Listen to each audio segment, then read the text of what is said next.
Physical science class 10 lesson 5 पढ़े थे light. Last class में हम लोग पढ़े थे उत्तल लेंस और अवतल लेंस के बारे में। उत्तल लेंस मतलब क्या समझे थे? उत्तल लेंस मतलब जिसका बीच का भाग मोटा और ऊपरी भाग पतला रहता है उसको बोलते हैं उत्तल लेंस। और अवतल लेंस ठीक इसका अपोजिट था। क्या था उसमें? अवतल लेंस में था जिसका बीच का भाग पतला और ऊपरी भाग मोटा था, उसको बोलते थे अवतल लेंस। ठीक है, यहाँ तक आप लोगों का क्लियर हो गया था। उसके बाद हम लोग पढ़े कि उत्तल लेंस प्रतिबिंब कैसे कैसे उत्तल लेंस में कहाँ पे ऑब्जेक्ट रखने पर तो प्रतिबिंब कहाँ बनता है, कब प्रतिबिंब छोटा बनता है और कब प्रतिबिंब बड़ा बनता है, ये ऑब्जेक्ट पे रख के दिखाए थे। हम लोग ऑब्जेक्ट पे अलग अलग 6 जगहों पे रखे थे जो कि इन्फिनिटिव से स्टार्ट हुआ था। ठीक है, 6 जगहों पे रख के हम लोग उत्तल लेंस के बारे में देखे थे कि उत्तल लेंस में कहाँ कहाँ प्रतिबिंब बन रहा है। आज हम लोग देखेंगे अवतल लेंस के बारे में। अवतल लेंस का एक मुख्य बात है, क्या मुख्य बात है कि अवतल लेंस में जब प्रकाश की किरण प्रवेश करती है, अवतल लेंस में प्रकाश की किरण प्रवेश करने के बाद वो क्या हो जाती है? वो फैल जाती है। अवतल लेंस में प्रकाश की किरण प्रवेश करने के बाद वो क्या हो जाती है? फैल जाती है। मतलब वो अपसारी प्रकृति का होता है। अवतल लेंस की प्रकृति कैसे होती है?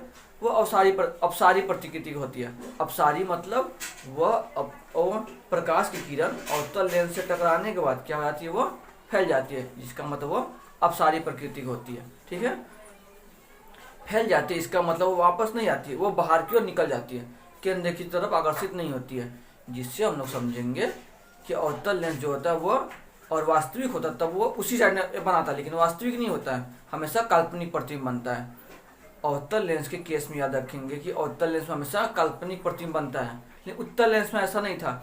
उत्तल लेंस में था पांच जगह ऑब्जेक्ट रखने पर वास्तविक बनता था, लेकिन लास्ट में जब एक जगह ऑब्जेक्ट रखते थे तो उससे मेरा काल्पनिक बनता था। ठीक है, ये सब उत्तल लेंस का था। और उत्तल लेंस के एक और केस याद रखेंगे कि इसमें क्या होता है, इसमें हमेशा प्रतिबिंब वस्तु से छोटी बनती है। इसमें हमेशा प्रतिबिंब वस्तु से छोटी बनती है अवतल लेंस के केस में। ठीक है, इसमें मुख्य 2 जगह इंपॉर्टेंट है। 2 जगह ऑब्जेक्ट रखने पर सारा केस क्लियर हो जाएगा। उत्तल लेंस के केस में देखा था 6 जगह ऑब्जेक्ट को रख के दिखाए थे हम। आज हम लोग सिर्फ 2 जगह रखे, मेनली 2 जगह, उसी में सारा पॉइंट हो जाएगा। सब देख रहे हैं।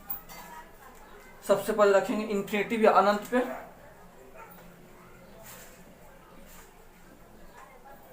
वस्तु को इन्फिनिटिव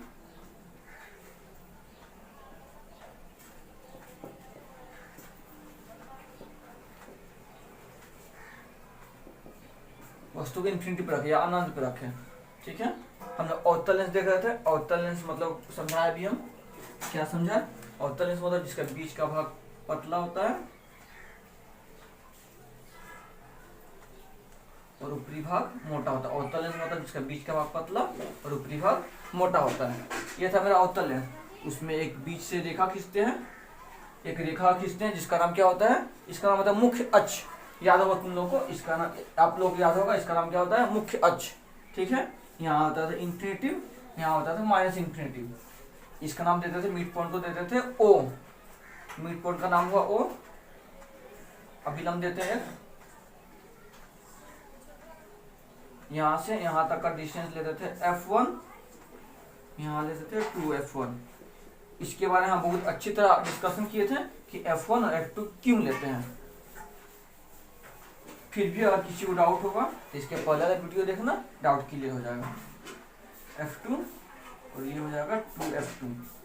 ठीक है, अब रे को पास करेंगे और देखेंगे कि कैसे कैसे कहाँ का प्रतिबिंब बन रहा है। सबसे पहले वस्तु को कहाँ रखना? अनंत पे। वस्तु को रख दिया हम लोग अनंत पे, ए और बी। ठीक है, वस्तु रख दिया अनंत पे। अब देख रहे हैं हम लोग, मैंने कुछ बातों को बताया था आप लोगों के लिए। क्या बताया था कि जब रे इससे समांतर में डालते हैं, जब प्रकाश की किरण समांतर आती है, जब प्रकाश की किरण मुख्य अक्ष के समांतर आती है तो किससे पास होती है? वो फोकस से पास होती है। किससे पास होती है? वो फोकस पास होती है। लेकिन अभी एक बात और बताएं, अवतल लेंस का प्रकृति कैसा होता है? ये अपसारी प्रकृति होती है। मतलब ये केंद्र का आकर्षित नहीं होती है, केंद्र के बाहर की ओर छिटक जाती है। मतलब ये कुछ इस तरह हो जाएगा।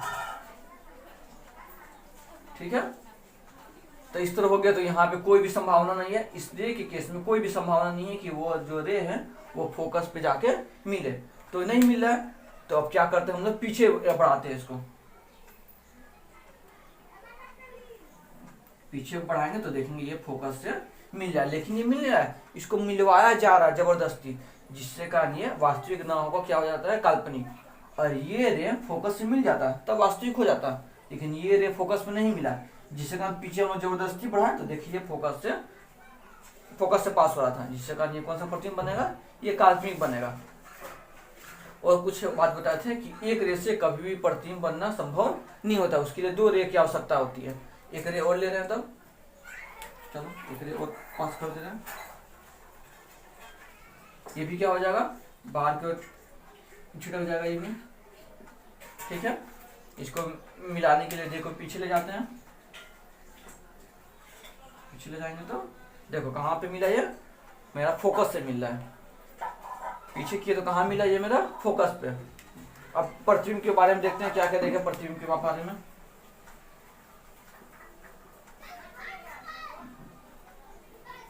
एक ना पॉइंट देखे प्रतिबिंब कहाँ बनेगा, F1 पे बनता है, F1 पे या फिर फोकस पे बनता है। दूसरा, ये वास्तविक हुआ नहीं, ये काल्पनिक हुआ, क्योंकि ये आगे ये मिल नहीं रहा था फोकस, इसको मिलवाया गया है, जिससे कारण ये काल्पनिक हुआ। काल्पनिक मतलब समझाए थे आप लोगों को कि काल्पनिक मतलब होता है ऐसा प्रतिबिंब जिसको कहीं उतारा ना जा सके, कोई ऑब्जेक्ट को मतलब जो प्रतिबिंब बना उसको कहीं ले जाकर या फिर कहीं और उतारा ना जा सके, बस वो कल्पना किया जा सकता है, बस आभासी किया जा सकता है।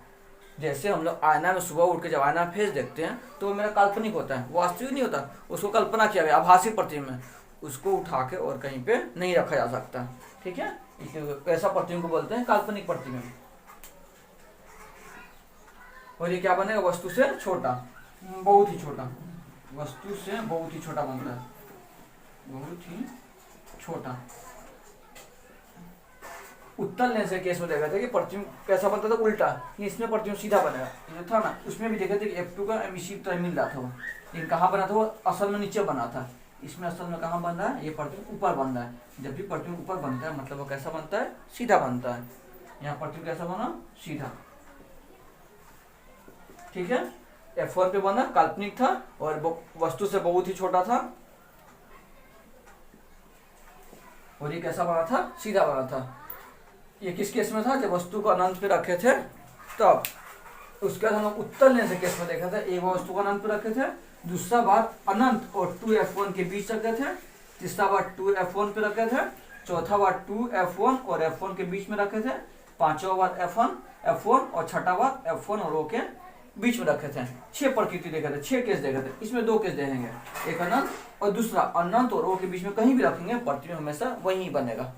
अनंत और O के बीच में कहीं भी प्रतिबिंब को रखेंगे तो हमेशा, कहीं भी वस्तु रखेंगे तो प्रतिबिंब हमेशा एक जगह ही बनेगा, जहाँ कहीं पे भी रखेंगे तो, ठीक है। मतलब अब वस्तु रखना है अनंत और F के बीच में, कहीं भी ले सकते हैं बीच में, ठीक है।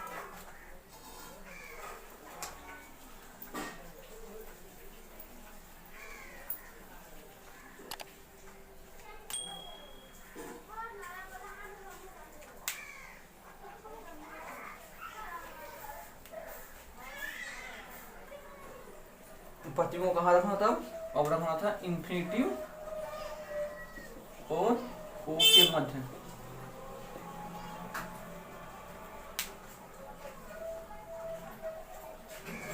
रख दे रहे हैं, सबसे पहले प्रतिबिंब पहले लेंस बना दे रहे हैं, बीच में मोटा, बाहरी ऊपरी हुआ पतला, मतलब अवतल लेंस हुआ ये। मुख्य अक्ष खींचे एक हम लोग, इसका इंफिनिटिव और ये माइनस इंफिनिटिव, इसका नाम था O, इसका नाम F2, इसका नाम 2F2, सेम F1 और 2F1, ठीक है। प्रतिबिंब को इंफिनिटिव और O के बीच में कहीं भी ले सकते हैं, ऑब्जेक्ट को इंफिनिटिव और O के बीच में कहीं ले सकते हैं।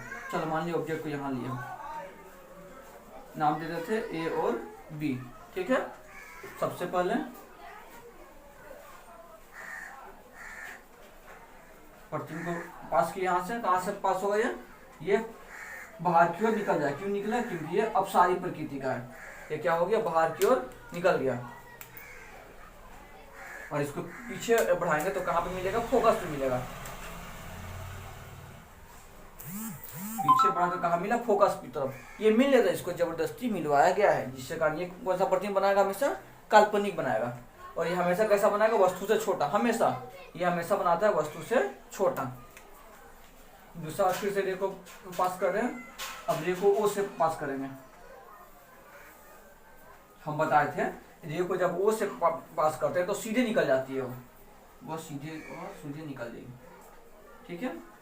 रे को जब ओ से पास करते हैं ओरिजिन से तो सीधे वो निकल जाती है, ठीक है।